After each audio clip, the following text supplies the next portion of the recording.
Hello friends, I saw a video today of a Caucasian lady who made a video on anti-black racism in China that is growing recently because of this coronavirus. And I also saw a video of so many Africans that were evicted from their apartment, from their hotels. Their passport and their document were confiscated. Some of them were even deported. Then I said, this is an interesting time because I wanted to share the statistics with you. I and my group, a Pan-Africanist group, last year, late 2019, we conducted a research because I was pricked with curiosity to make this research because I stumbled upon a Chinese farm in Khartoum, for example, Khartoum in South Sudan. A Chinese man occupying thousands of hectares of land in Khartoum and is farming vegetable and exporting it back to China. As I'm talking to you, Google, just type it now, the Chinese farm in Khartoum. You'll see it. Just Google it. So before I do that, let me just give you a few statistics, okay? Let me just explain to you why the Chinese people are trooping in Africa and occupying land right now. Understand reality and what is happening. The total global superficie right now as it is, the world in general is just 500 million kilometers square as it is. That's what we're occupying. And Africa is 30 million. Africa as a continent in general, and with a population of 1.250 billion people in Africa.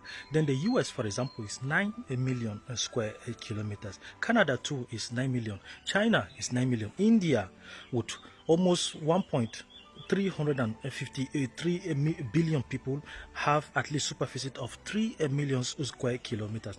So as you can see, Africa is even large. Africa as this is even larger than Russia itself. Russia has 17 million kilometers square, okay, in superficie. So think about all these things. Now look at all the land apportioned to different parts of the world. Africa alone has 60% of the world's most arable land. I'm telling you that the total superficie is 500 million. And Africa has 60% of the world's most arable land.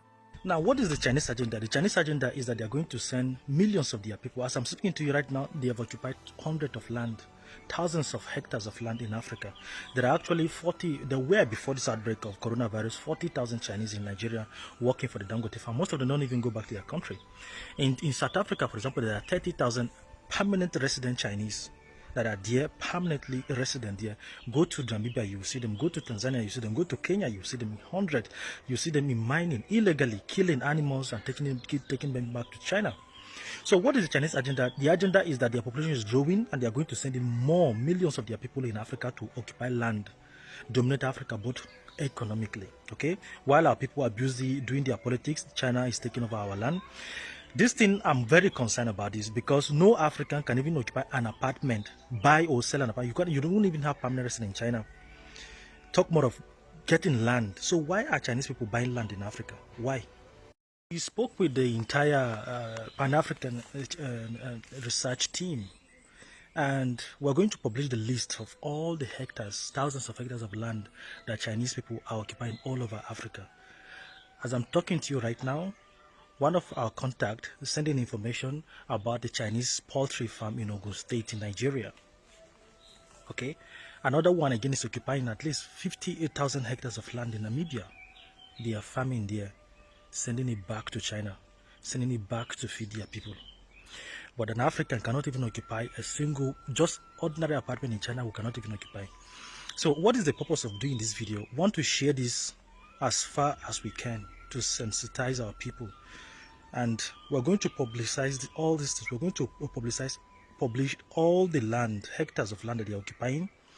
We're going to mount pressure on the AU and all the African leaders through our activism. We'll mount pressure on them to start watching closely these Chinese people. They are not bringing anything. They are only profiting from Africa. And then they abuse our people. You can see some of them open restaurants, they abuse our people. You can see how they are abusing us in their own land. But we welcome them as royalties in Africa.